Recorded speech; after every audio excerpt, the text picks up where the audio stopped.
Welcome back to Joe Stunner Boxing. Today being November the 28th, 2025, marks the 10th anniversary of Tyson Fury's victory over Wladimir Klitschko. And I thought we'd discuss this a bit, particularly from the point of view of what Fury did for the rest of his career, whether he maximised his talent, whether he could have done more,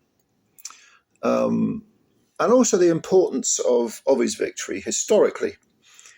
Now, there's no doubt that Fury had talent, and to be honest with you, very early on in his career, I thought he would be one of those guys who'd piss his talent away through ill discipline. A lot of people feel that he lost the first fight to John McDermott. I agree. He also had a big scare further down the line against Steve Cunningham when he got floored. But he was big and gangly, and once he put on a bit of natural weight, and not just fat, although he did come in not particularly well conditioned in many of those fights, you began to see, okay, this guy can fight. Because at one point it was, supposedly it was going to be a big showdown. They worked towards a big showdown between Tyson Fury and David Price. And I will admit openly, very early on in their careers, I thought Price has got more discipline. He hits harder. There was a question mark over his chin, but I think he'll probably go further than Fury. No, he did not, of course. Fury won every belt that he could win. All of them. And you can't knock that as an achievement. It's a tremendous achievement. But he sort of settled down and he picked up, some decent... he outpointed Kevin Johnson. At that point, Johnson was just about to sort of enter that gatekeeper journeyman phase that he went through. Second half of his career. But Tyson widely outpointed him over 12 rounds. And he was picking up wins over people like Joey Abel. He did beat Derek Chisora twice and would go on to beat him a third time. The third time was for his WBC title. Were both of the first two fights for British heavyweight titles? The first one definitely was. The second one may have been. I can't remember offhand. I should have looked that up. But the point was that when he fought Wladimir Klitschko, a lot of people were saying, yeah, he's probably better than we thought he was going to be. But Klitschko had ruled for almost 10 years. And can Fury beat him? Yes, he can, but will he? No. Now, my prediction for that fight was that Tyson Fury would defeat Wladimir Klitschko, but that he'd be robbed. It was in Dusseldorf. I thought, unless Fury wins every round, and even then it's not guaranteed, they're going to rob him. In fact, he did win most of the rounds. Two of the judges had it 115, 112, which was way too close for me. I think the other had it 116, 111, 116, 112, something like that. It would have been 116, 111 because, yeah, of course, Fury had a point taken off for rabbit punching or punch behind the head or something like that. But he won most of the round. He was a clear winner. And that brought the curtain down, thankfully, on the Wladimir Klitschko era, which was one of the most boring heavyweight eras of all time. Absolutely awful. Klitschko, unlike his brother Vitaly, who had a bit more about him, Wladimir Klitschko was just... watching him fight was like... never mind watching Gerda's Rust, it was like listening to Gerda's Rust. Could not have been a more boring era. And it wasn't just that, it was the fact that the titles were kept in Germany. Everything was pure greed with the Klitschko team. Literally everything they wanted in the contract they got, or you didn't get a title fight. Of course, the ruling bodies were very, very lenient on him. It didn't force the mandatories nearly as much as they should have done. Klitschko had almost all the money, all the challengers were paid chump change. It was a terrible, ethically bad, and also from an entertainment point of view, really bad era for heavyweight boxing, a sort of lost decade, if you like. And Klitschko's style was one of, it had been refined or almost deconstructed and then put back together by Emmanuel Stewart. Jab, right cross, clutch, grab, jab, right cross. Oh my God, just thinking about it now, it just gives me the shivers. It was just garbage. And one of the fights, without a shadow of doubt, Wladimir Klitschko should have been disqualified against Alexander Povetkin. That was the fight. He should have been disqualified. Pushing down on Povetkin, committing more fouls than you can even count. I mean, one is a bit sort of reluctant to give any sort of sympathy to Povetkin because Povetkin was a drugs cheat. So who gives a fuck, you know? But nevertheless, it was just a bad era. So along trots Tyson Fury, along gangles Tyson Fury, and I thought, yeah, you can beat him. You got the dimensions, you got the size, you got the skill. He's knocking on a bit Klitschko, you can beat him. And thankfully he did. And so we thought, hallelujah, Tyson Fury, here he comes. And then he fucks everything up with his big fat mouth, yapping about a lot of God squat stuff, made some comments about gay people that didn't go down too well in certain factions. Well, not a very PC sort of guy, supposedly religious. I mean, I'll let you decide on that. And it was a case of after the Lord Mayor's show, instead of enjoying the sort of accolades that later on Anthony Joshua would get, people were like, yeah, all right, you beat Klitschko, well done, but we're not that interested in you. You don't seem like a very appealing person. And so he went off the rails for whatever reason. I don't pretend to have any inside knowledge on this, but he went off the rails. He ended up, what did he put on? 10 stone in weight, cocaine, bit of drink, all these things that he's admitted.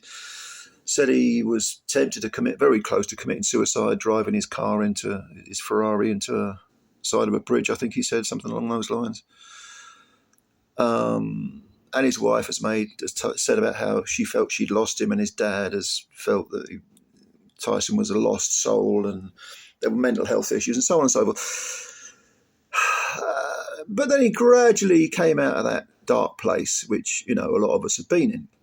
And having been promoted by Mick Hennessy, he then signed with Frank Warren, which was slightly surprising because Hennessy and Tyson had always seemed like they were pretty tight unit. Out went Peter Fury as the trainer as well. And in came the largely unknown at the time Ben Davison. And people thought, this doesn't look good. So he had a few little runarounds. He had one against Sefa Safiri, who retired after 4 rounds of nothingness, who was probably about 6 stone in natural weight, lighter than Fury, wasn't even considered one of the top 10 cruiserweights in the world, which was his natural division. It's a 4-round rust shedder, I suppose. Then he fought Francisco Pianeta. Am I right in saying he fought Wlad for the title and lost, got stopped? I think I am. Tyson outpointed him over 10, again, shedding the rust, won every round. And then out of the blue, he gets the title at Deontay Wilder. And it ends in a draw. Fury was down in the 9th round, the 12th round, where famously he would look like he was knocked flat, knocked completely spark out, got up after 5 and then won the rest of the round. Incredible resurrection moment, visually stunning to watch. And he thought, he's back. He's wasted those, because he had two and a half years out, maybe even more, after the Klitschko fight, gave up all the titles that he'd won, but he'd drawn with Deontay Wilder, and he was back. And so, okay, we can look forward to some real great nights with Tyson Fury.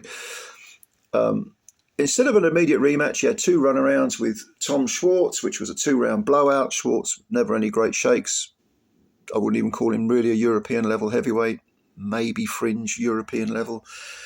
But Fury got rid of him in 2 rounds. Then he had a very, very tricky night at the office with Otto Wallin, where he was very badly cut, but won a unanimous decision. The fight could well have been stopped on that cut. Then he fought Deontay Wilder again the second time, and he stopped him in 7 rounds. Now, I'm going to be honest with you. I thought Wilder would beat Fury. On the first 2 occasions, I predicted the third fight to be a victory for Fury, but the first 2, I thought, I think Wilder gets him. But not a bit of it. Wilder completely changed his style for the second fight with Sugar Hill in the corner and beats up Wilder. And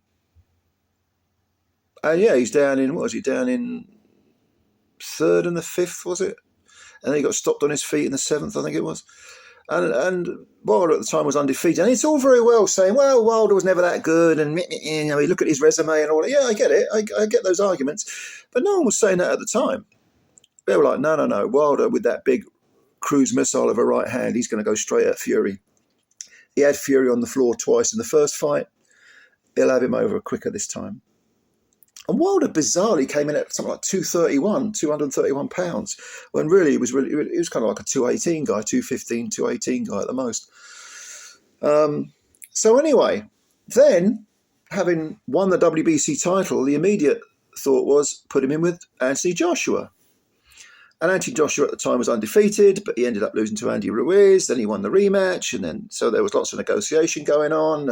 Eddie Hearn was running around all over the world trying to make the fight. While Frank Warren, who was promoting Fury and himself, they just didn't seem to give a fuck. They're like, go on, Eddie, you do it. You know, Eddie Hearn was the dog's body running around trying to make the fight. Finally, they'd made it. Even Fury himself actually posted something, didn't he, with Daniel Kinahan saying, Daniel Kinahan's helped us make this the biggest heavyweight fight ever. And Kinahan was there, you know, we know how that turned out.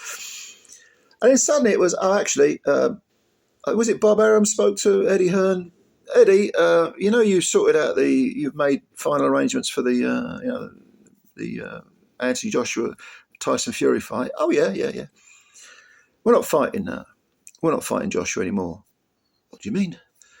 We're fighting Deontay Wilder for a third time. Click. This was because Wilder there had been a rematch clause. Wilder had taken Fury to court and had won. Well, they'd won the arbitration, so, you know, okay, it's the third fight no one really wanted, but all right.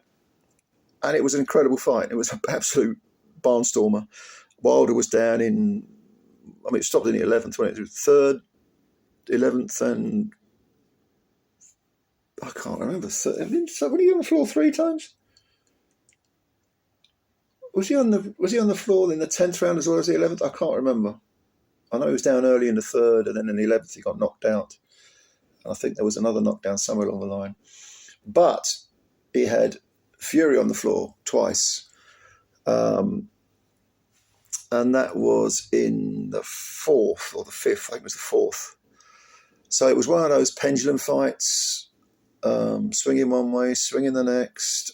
Fury was winning the fight at the time of the 11th round knockout, but neither man looked in shape.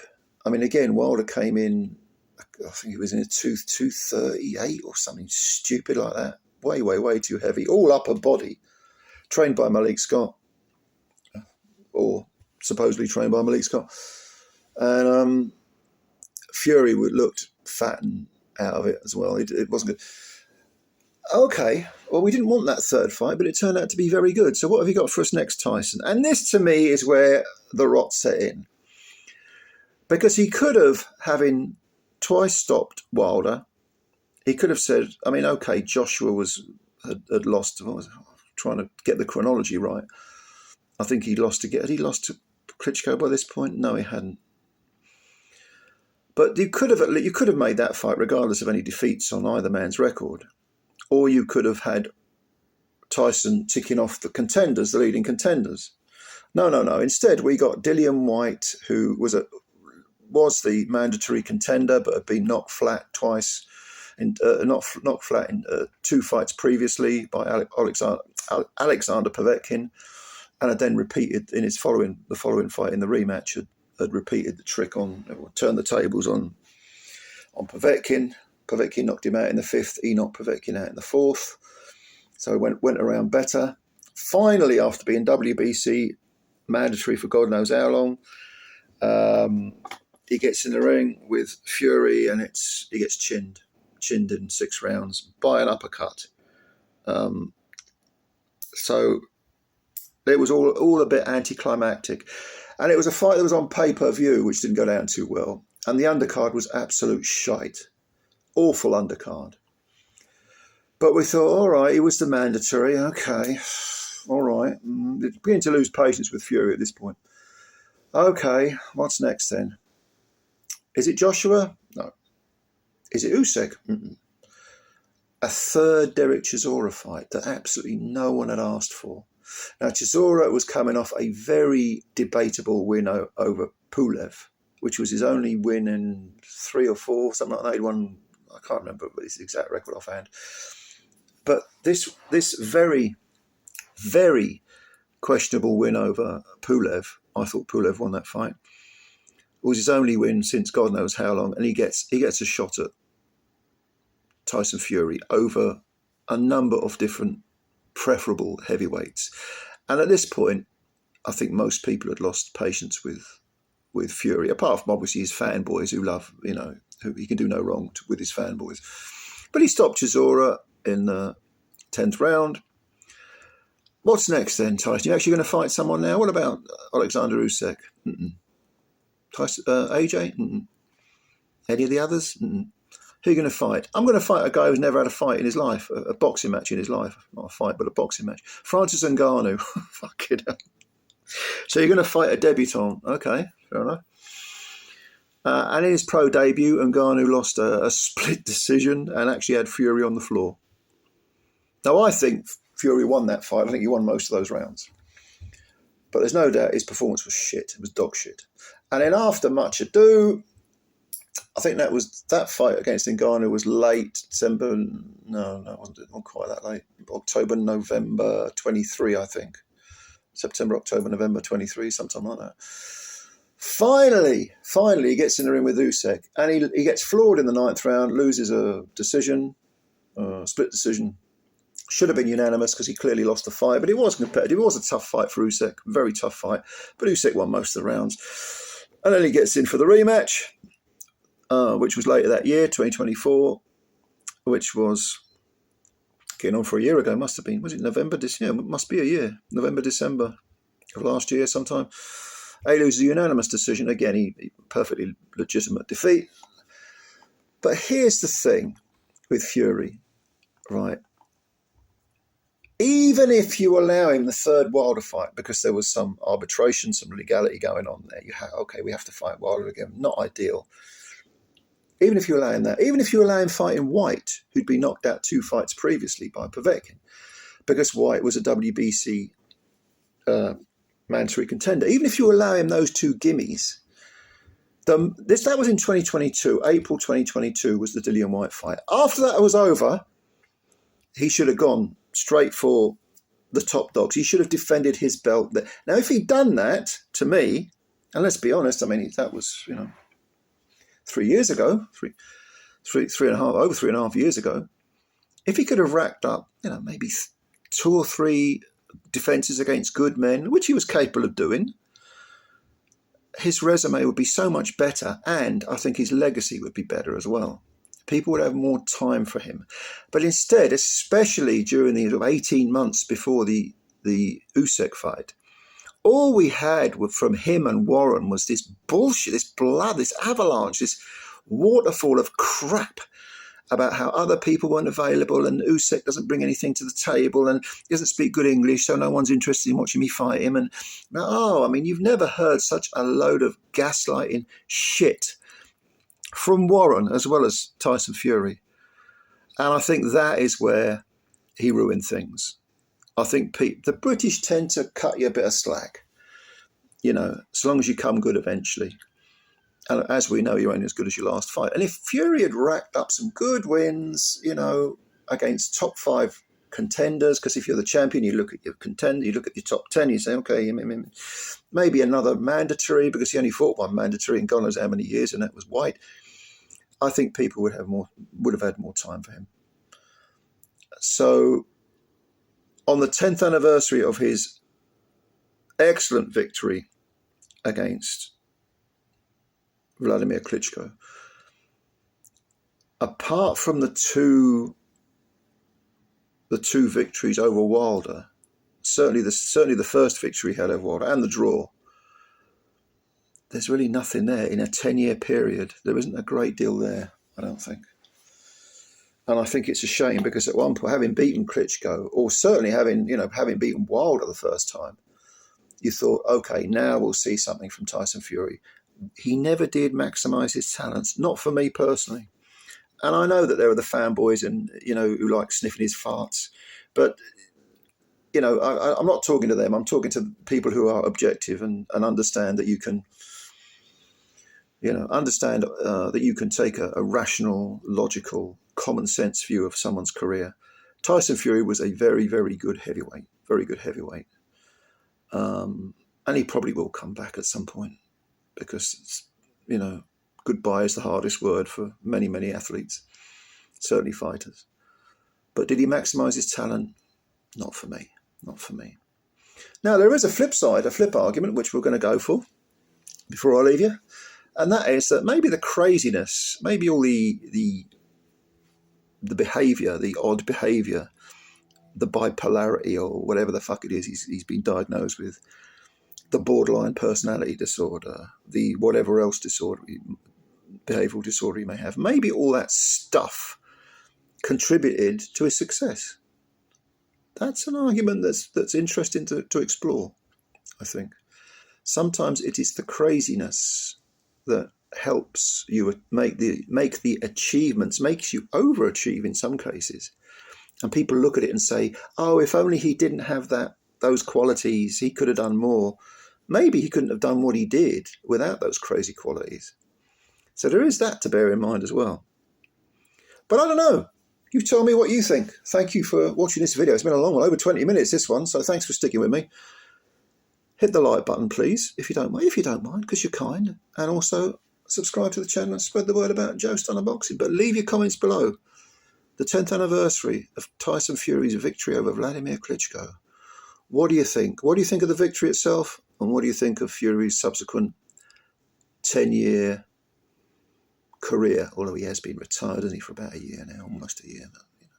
I'm looking forward to reading what you've got to say. All right, ladies and gents, thank you very much. I will catch you later. Bye for now.